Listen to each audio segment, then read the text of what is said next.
साथ साथ कई लोगों के लिए लोन भी सर पर है। जी हाँ, कर्ज लिया हुआ है, सब कुछ बंद है, लेकिन फिर भी इस माहौल में आपको किसी भी कीमत पर, जी हाँ, किसी भी कीमत पर अपना कर्ज, अपना लोन चुकाना ही होगा। ये हम नहीं कह रहे हैं, ये आज हम आपको दिखाने जा रहे हैं और उसे देखकर आपका दिल दहल जाएगा। जी हाँ, आपका दिल दहल जाएगा।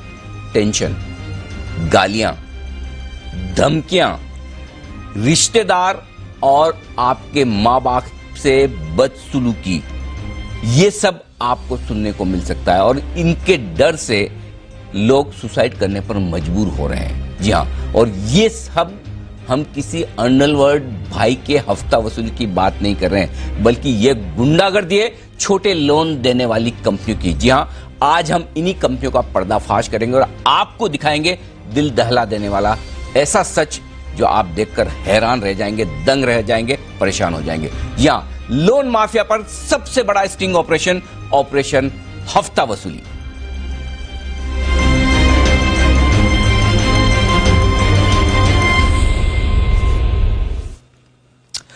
सबसे पहले शुरुआत करते हैं एक ऐसी केस स्टडी के साथ जिसे देखकर आप सोचेंगे कि क्या वाकई में देश में ऐसा भी कुछ हो रहा है। ऑपरेशन मार्केट माफिया में हमने फर्जी एडवाइजरी कंपनियों की पोल खोली, लेकिन ऑपरेशन हफ्ता वसूली में मामला उससे भी कहीं ज्यादा संगीन है। जी हां, यहां छोटे लोन देने वाली कंपनियों की गुंडागर्दी लॉकडाउन के सभी नियमों और निर्देशों की धज्जियां उड़ा रही है। किस कदर से लोन ही नहीं, बल्कि लोन के बजाय इसे हफ्ता वसूली ही कहना सही होगा, क्योंकि ये लोग माफिया की तरह काम कर रहे हैं, माफिया की तरह वसूली कर रहे हैं। और लॉकडाउन ऑपरेशन हफ्ता वसूली में आज का सबसे पहला सच और सबसे पहली कहानी, और आप बीती सुनिए, लखनऊ की नेहा की। मैंने ऑनलाइन कैश ऋण, wifi cash, Y cash and O cash से लोन लिया था और मैंने हमेशा इन ऐप्स की पेमेंट, जो भी मेरी लोन की EMI या जो भी मेरा अमाउंट रहा है, वो मैंने इनको ऑन टाइम पे किया है। इवन टाइम से पहले पे किया है, बट मैंने कभी इन लोगों का पेमेंट डिले नहीं किया। इस बार एक्चुअली ऐसा हुआ है ना कि ये लॉकडाउन के उससे हम लोगों की सैलरी और हम लोगों के घर में प्रॉब्लम्स हो रही हैं, तो ये लोग हम लोगों को कॉल करके परेशान कर रहे हैं, हम लोगों को लीगल नोटिसेस भेज रहे हैं जो कि फेक हैं। इन लोगों ने हम लोगों का डाटा पूरा हाईजैक कर रखा है, हम लोगों की कॉन्टैक्ट लिस्ट पे कॉल कर रहे हैं, उनको गालियां दे रहे हैं और हम लोगों से बोल रहे हैं कि फोर्सफुली हम लोगों से बोल रहे हैं कि आप पेमेंट करिए, और अगर आप नहीं करते हैं पेमेंट तो हम लोग आपका सिविल ख़राब कर देंगे, हम इतना इंटरेस्ट चार्ज कर रहे हैं वो लोग। प्लस उसके बाद भी इन लोगों को कोई वो नहीं है, फ़ोन करके हम लोग को आज ये तक हुआ है मेरे साथ कि उन्होंने मेरी मम्मा को गाली दी है। कैश इन से कॉल आया मेरे पास एंड उन्होंने मेरी मम्मा को गाली दी है। तो देखा आपने, एक लड़की के साथ किस तरह की बदतमीजी की जा रही है, उसकी मां को गालियां दी जा रही है, धमकाया जा रहा है, और वो भी उस लड़की को। सबसे बड़ी बात समझिए, देखिए किसके साथ ये सब किया जा रहा है। ये वो लड़की है जो आज तक, अब तक, हर वक्त, हमेशा समय से पहले अपना पैसा चुकाती हुई आई है। जी हाँ, कभी उसने डिफॉल्ट नहीं किया, कभी डिले नहीं किया। अगर ये डिले और डिफॉल्ट हो रहा है या लेट पेमेंट हो रहा है तो सिर्फ इस वजह से लॉकडाउन है। लॉकडाउन में भी ये कंपनियां तैयार नहीं हो रही उनकी बात सुन। ये आप बातें सुनकर सही में मुझे बेहद गुस्सा आ रहा है, और ये इसलिए आ रहा है कि लॉकडाउन में नेहा जैसे मजबूर लोगों को लोन रिकवरी के नाम पर किस तरह से सताया जा रहा है।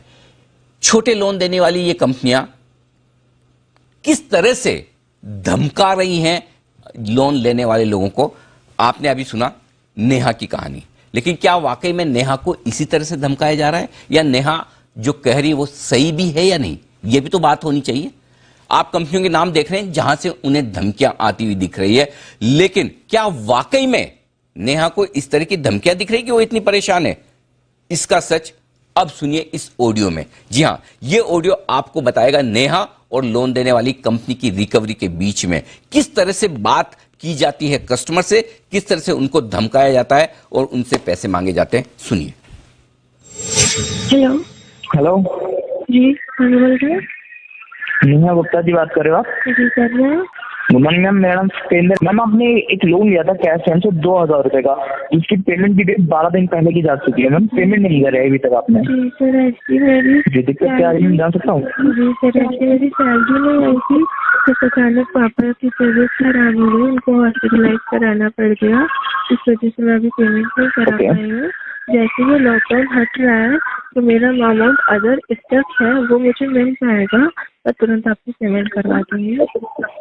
नहीं अभी मैं कह रहा था फिलहाल जो पेमेंट है ना आपकी ऑलरेडी 12 दिन से ऊपर जा चुकी है। लेट होने की वजह से आपका डिले की वजह से पेनल्टीज लगी है 250 रुपए की, 254 रुपए की, प्लस इससे आपका रिकॉर्ड और सिविल दोनों इम्पैक्ट हो रहा है। तो मैं ये कह रहा था नेहा जी, अगर आप इस पेमेंट को एडजस्टमेंट करके आज की डेट में करा सकते हो, बिकॉज इससे ना आपका रिकॉर्ड इम्पैक्ट हो ही रहा है। प्लस एक ये भी है कि ना कंपनी की पॉलिसी भी है जिसके तहत कभी भी हो सकता है रिकवरी एजेंट आपके घर के एड्रेस करा सकते हैं, या फिर कुछ बदतमीजी की जा सकती है किसी एजेंट के थ्रू। तो हमें अच्छा नहीं लगेगा कि आपके पेरेंट्स के पास कॉल जाए या फिर आपके घर पे कोई आ जाए। तो इसलिए हम आपको कॉल कर रहे थे। हमारा कहना ये था अगर आप पेमेंट को आज की डेट में एडजस्ट करके पे कराते हो तो मेरी तरफ से मैं इतनी हेल्प कर सकता हूँ, आपकी पेनल्टी नहीं लगेगी 254 रुपए की, ये माफ करा देता हूँ। केवल 2,000 रुपए का जो आपका अमाउंट है आप अमाउंट पे कर दीजिए, बस कोई दिक्कत नहीं है। आज नहीं हो पाएगा, आप समझ रहे हो मेरी सिचुएशन इस टाइम पे। मैं समझ रहा हूँ, जब भी मैं आपसे बोल रहा हूँ आपसे मैं भी रिक्वेस्ट कर रहा हूँ कि प्लीज समझिए आप मेरी बात को, बिकॉज आपका केस पेंडिंग में है और आप इसके बाद जो कॉल जाएंगे वो आपके जो अल्टरनेट नंबर, जैसे कि आपके पिताजी का नंबर अवेलेबल है, आपकी माता जी का नंबर अवेलेबल है और आपके जैसे फ्रेंड्स है आरती या अन्य नंबर अवेलेबल है, उन नंबर पर कॉल जाना स्टार्ट हो जाएगा। और वो उनसे जो बात करेंगे वो थोड़ा सा बिजनेस तरीके से बात करेंगे आपके बारे में और उनके बारे में, तो अच्छा नहीं लगेगा। और आप खुद बता रही हो कि प्रॉब्लम ज्यादा है घर के अंदर, तो देन समझने की कोशिश कीजिए आप भी। फिर मैं मैनेज करती हूँ, मुझे थोड़ा सा टाइम मैम आपके पास केवल मैम आपके पास केवल आज का समय होगा। मैं शाम तक के 4 से 5 तक समय अपडेट कर रहा हूँ। मैं आपकी इतनी हेल्प कर दूँ अगर आपको हो तो, कि पेनल्टी माफ करवाने की कोई डाल देता हूँ और आज की डेट में पेमेंट करा दीजिएगा। मैं इतनी भी अपडेट कर दूँ कि आपके किसी रिलेटिव के नंबर पर कॉल लगा जाए। मैं ट्राई करती हूँ, मैं Yes. कंफर्म नहीं कर सकती इस टाइम आपको, आप लोग भी समझ रहे हो मेरी सिचुएशन।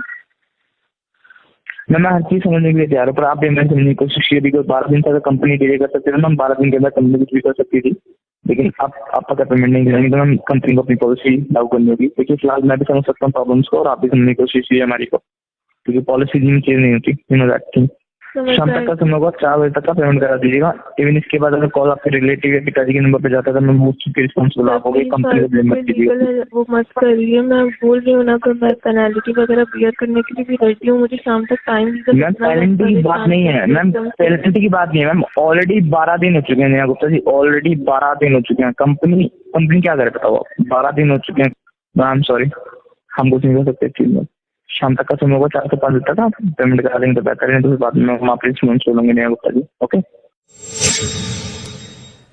बस कंपनी को इस बात की फिक्र है कि 12 दिन हो चुके हैं, इस बात की फिक्र नहीं कि कितने दिनों से लॉकडाउन है और कितने दिन से कामकाज बंद है, कितने दिनों से कमाई नहीं हो रही है और कितने दिनों से सैलरी नहीं मिल रही है। इस बात से भी फर्क नहीं पड़ता कि जिन्होंने लोन लिया है उनके पिताजी को हार्ट अटैक आया है। सोचिए, जिस लोन लेने वाले के पिताजी को हार्ट अटैक आया और अगर आपको यही धमकी मिले कि आपके पिताजी और माताजी को फोन किया जाएगा, तो जिन्हें हार्ट अटैक आया है वो अगर कहीं स्वास्थ्य लाभ करने की कोशिश कर रहे हैं और उन्हें ये फोन पहुंच जाए तो क्या होगा। और जाहिर सी बात है, कोई इतने भारी भरकम ब्याज पर इन कंपनियों से लोन लेगा तो ऐसी सिचुएशन में लेगा जब उनका कोई फैमिली मेंबर बड़ी मुश्किल में हो, मेडिकल इमरजेंसी हो, पैसे की कमी हो। 2,000 रुपए के लिए क्या आप हार्ट अटैक के पेशेंट को फोन करेंगे? इन्हें इस बात से कोई फर्क नहीं पड़ता कि क्या आप उनके दोस्तों को फोन करेंगे, रिश्तेदारों को करेंगे, माँ बाप को करेंगे। क्यों? क्या लोन आपने उन्हें दिया है? जी नहीं, लोन उन्हें नहीं दिया, लेकिन कंपनियों के धमकाने का तरीका यही है। और मैं फिर आपको कह दूं, जो कुछ आपने नेहा के साथ बातचीत सुनी है, ये बातचीत बहुत सभ्य है।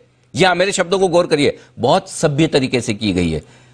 और मैं ये इसलिए कह रहा हूं, आगे जो आप सुनेंगे उसे देखकर आपको जरूर लगेगा कि ये धमकियां कि आपके पिताजी को हार्ट अटैक है उसके बावजूद हम फोन करेंगे, आपको सभ्य लगेगा, क्योंकि इससे कहीं ज्यादा खराब और खतरनाक तरीके से लोगों को धमकाया गया।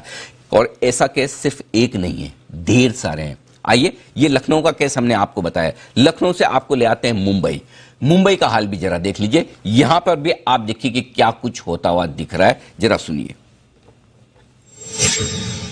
बहुत सारे ऐसे लोन ऐप्स है जो पर्सनल लोन देते हैं 7 डेज़ के लिए या 14 डेज़ के लिए, जिनका इंटरेस्ट होता है 33% पर एनम।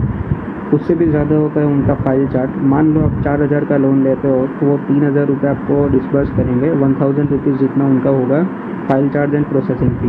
मनी क्लिक से मैंने लोन लिया था 4,500 के लिए, मुझे मिला 3,480 रुपीज़। अब वो मुझे कॉल कर रहे हैं कि सर 10 दिन हो गया, 15 दिन हो गया, अभी तक पेमेंट नहीं किया, अब पेमेंट करो वरना हम आपके कॉन्टैक्ट्स को कॉल कर देंगे। यही चीज़ बाकी सारे ऐप भी कर रहे हैं। फिलहाल हम 3% पर डे पेनल्टी दे रहे हैं, फिर भी वो लोग कॉन्टैक्ट्स को कॉल करने का धमकी देते हैं। तो देखा